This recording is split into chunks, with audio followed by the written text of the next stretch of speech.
I'm Youre, and welcome to the Gurl So Anyways podcast. So the next topic we're going to get into is about mental health. Yes! We're going to talk about how mental health affects young black boys, and when they're younger, why do we tell our young black boys, don't cry because you're a man? Ooh. Listen, that is a really good topic because I personally grew up in a household where my brother, my cousin that, lived with us were told that they were acting like a girl. Mm-hmm. Like, if they showed emotion. Mm-hmm. And it definitely has shaped them as men. Like, my brother, I've never seen my brother cry. I don't think I've ever seen him cry. I've definitely ever seen my dad cry. No. Because I feel like they're held to a higher standard, as young boys, because I don't know, maybe because they're men and they don't want them to look as feminine. So in order for them to be like, I don't know, not like a muscle man or like a tough, guru or a guy, they instill this into them at a young age by basically saying, don't cry, you're a man, men don't cry, and say things like this. And not knowing how much of an impact this is going to have when it's time for them to get in relationships with women and it's hard for them to express themselves. And in when relationships, definitely. I agree. It's hard. Do you feel like it traces back to slavery or like oppression? Because think about it. Slave masters used to belittle men in front of their women and their children to show that they were weak. Like they would rape them and beat them and things like that to show that they could be broken. And then they would cry and things like that. And then when slavery ended, men felt like they had to be strong. And you had to show that you had no emotion. You had to uphold this image.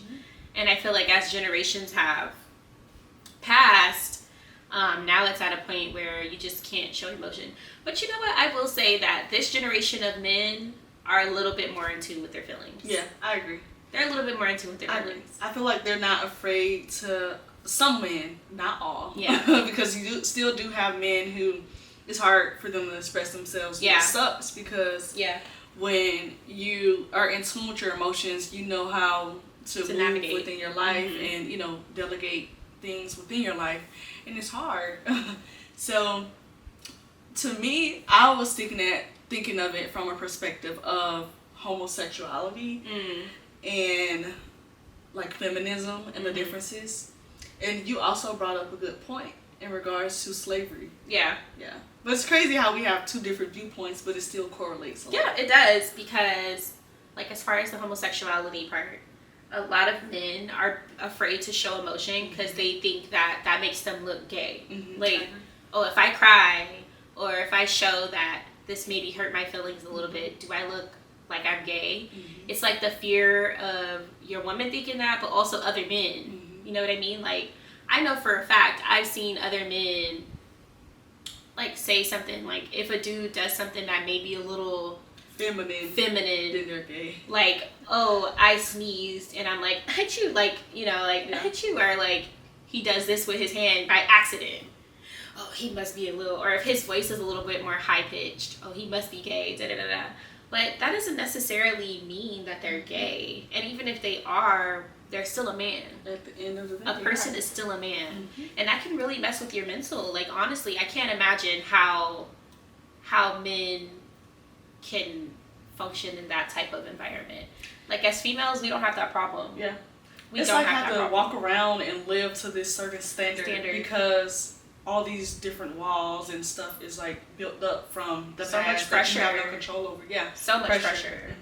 And it probably makes them really stressed, which is why so many men can't communicate as it is.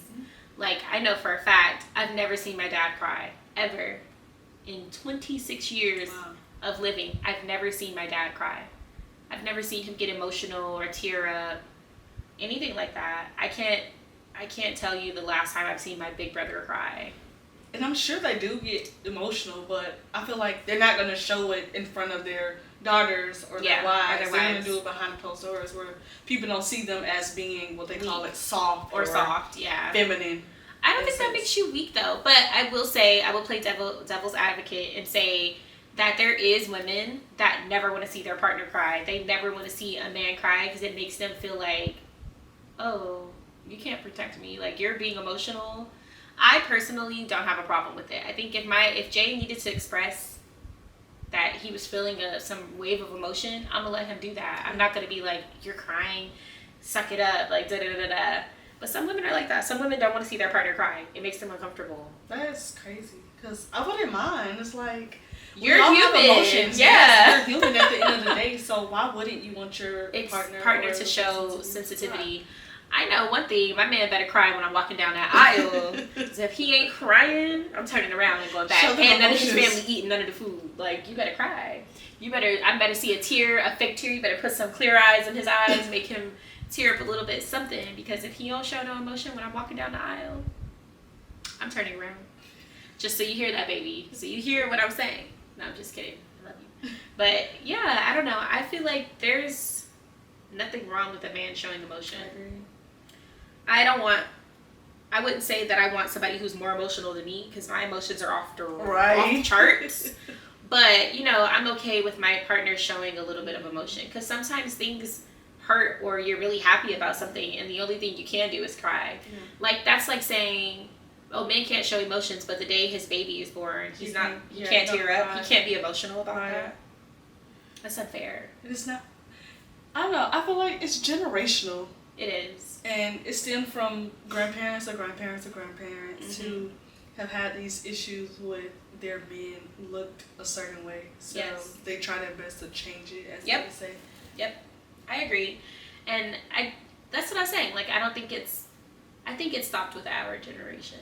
Like, my brother is a couple years older than me. He was born, like, in the early 90s. So I feel like his age group, like the 35-plus crew, they're not really crying. The man ain't really crying. But I would say 30 and under, they crying. Crying. They are, especially these Gen X, Gen Z, whatever they are, these 2000s babies. I'd be like, oh my gosh, my little cousin, he'd be crying. I'd be like, are you okay? There ain't nothing wrong with that. I'd be like, oh my gosh, like, do you need a hug? Like, I'll give you a hug. But he'd be crying, baby. He'd be crying. I'd be like, oh my God, I can't have no kids. I can't have no kids. But that's what I want to see, though. I want you to be able to express yourself in a way that, I can understand. That you feel comfortable. Yeah, that I feel comfortable. And instead of you holding all your emotions,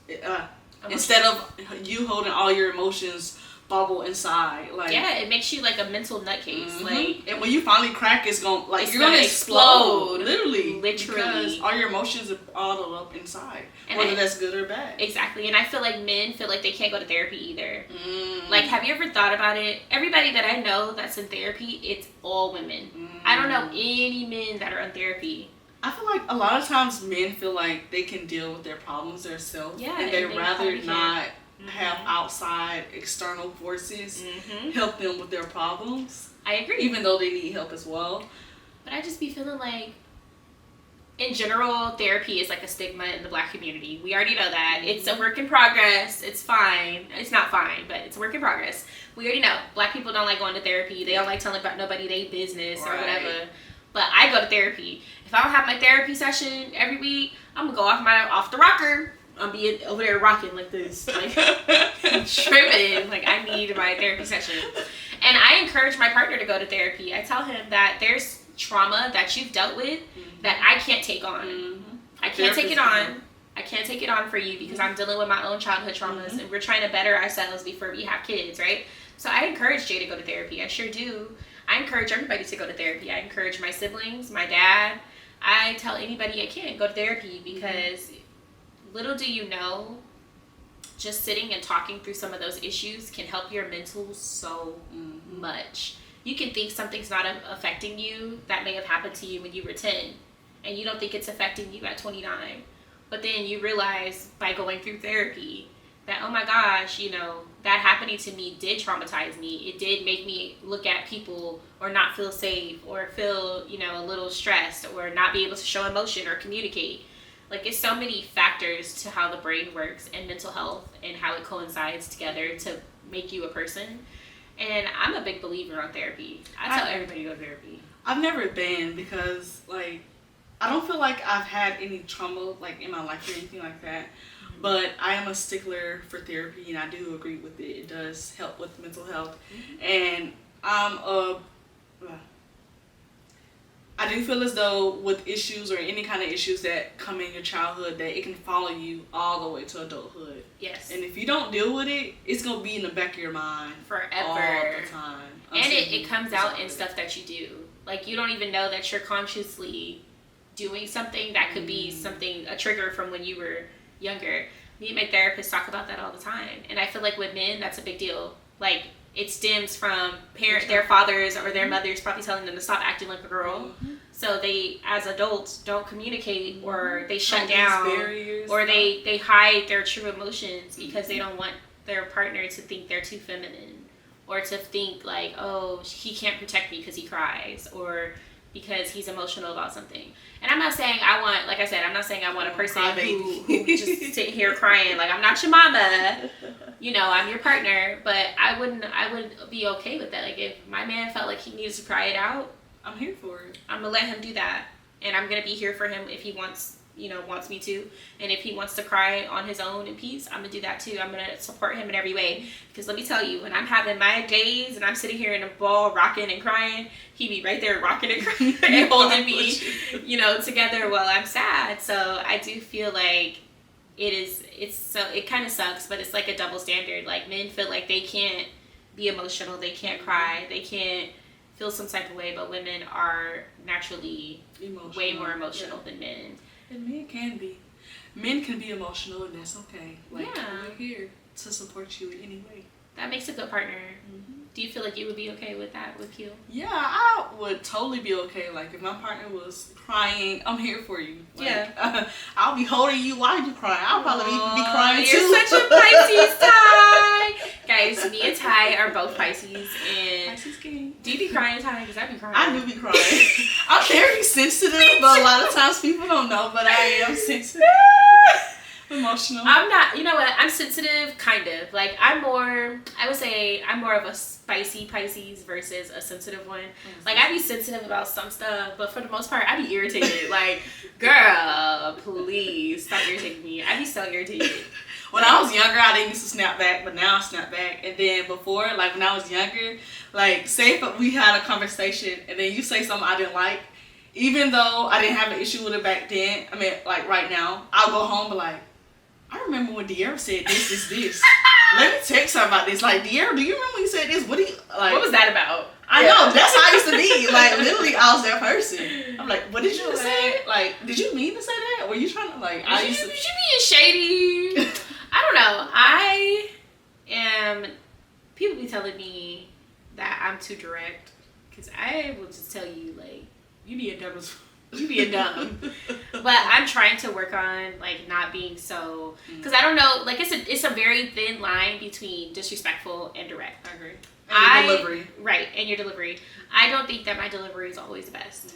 So I am working on not being so aggressive, microaggressive, or being so direct that it could hurt someone's feelings, but also keeping it real. Because it takes a lot for me to get real sensitive about something. Like, you really got to do a bunch of things to me for me to be sad about it. My first emotion is usually, like, I'm about to get irritated. Because why would you even say or do that to begin with? Why would you do that? But my second emotion typically is, like, it bothers me. It doesn't bother me to make me sad. It bothers me, like, why did you have to do that? Now look at what's happening. But I don't know. I'm the opposite. I'm more chill, relaxed. And then I would say, like, if I have an issue with something, I will say it. But usually I try to not let outside people or forces or anything, like, control my emotions. Yeah. It's hard. It's so hard. It took me so long to get to this level. I wish I was like that. Yeah. It took literally... Girl, same. Let me put this in the other ear. But then I'm not going to be able to hear. I can hear you through here. Okay, it took me a long time to get to this level, but I try not to let, like, outside forces affect how I feel. But if I have to say something, I will. Like, I want to be like that. I be snapping. I be like, what you... Like, This how I be like, even in the car, like before, cause like now I know I can't control traffic, but I used to leave late, get in a rush to go somewhere, be mad at drivers, but I know I can't control this, and this. So I gotta make sure I leave in an ample amount of time so I can get there early. I will say, I'm becoming a real stickler about being on time and stuff. Like, I didn't used to care. I'd be like, if I'm late, I'm late. But now, like, I get embarrassed if I am late. Yeah. I get so embarrassed because I don't like to hear somebody say, oh, you know, De'Ara gonna be late. Boy, I'm gonna flip out. I be flipping out. Ask Jay. I be like, look, we have to go. Like the warden in this bit because we gotta go. I do not want to be late. Like, if I know I have to be somewhere at 12:30, I'm like, we need to be gone by 1:30. We need to be out the door. 12 o'clock is pushing it. Because here in Atlanta, Georgia, baby, we all know the traffic's bad. So traffic ain't no excuse no more. And you're going to take 30 minutes sometimes just to find parking. So we need to get up out of here. I will say I can agree with that. But maybe that's a Pisces thing. Because I do not like to be late. Like, I be gripping the steering wheel. Like, you made us late. I hate being late, too. Girl, it's so embarrassing. Like, oh my gosh, I literally get so embarrassed when I'm late. For real? And it's like a new thing. Like, I never used to be like this, but I don't know. Like, just maybe like the last year, whenever I'm late to something, I get so embarrassed. I'm like, this is so embarrassing. I hate being late. I hate people like looking at me like, we knew you was gonna be late. Like, I hate it. It makes me cringe. It makes me want to cry. I'd be like, oh my God, I'm so embarrassed. I'm like, if I'm late, I'm late. I don't care. But I know with appointments and doctor's appointments, I try my best not to be late because now, you know, they have those like fees and stuff. Yeah, I don't like that. You can go on with that, Kaiser. Oh, not me telling y'all who I go to the doctor. But yeah. But yeah, back to mental health. Yeah. I think that it's important, Black men, to go to therapy. And to the doctor. Go to therapy. Don't be afraid to go to the doctor. Go get your annual checkups like us Black women do. Do better so you can be better. I agree. Amen to that. I agree. All right, y'all. If you know a Black man, tag him in this. Thank you guys for watching. As always. Like, comment, and subscribe to our YouTube. And don't forget to check out our links so you can see our podcast on the go. Yes. And always, thank you guys for watching our episode. Yes. Tag a Black man.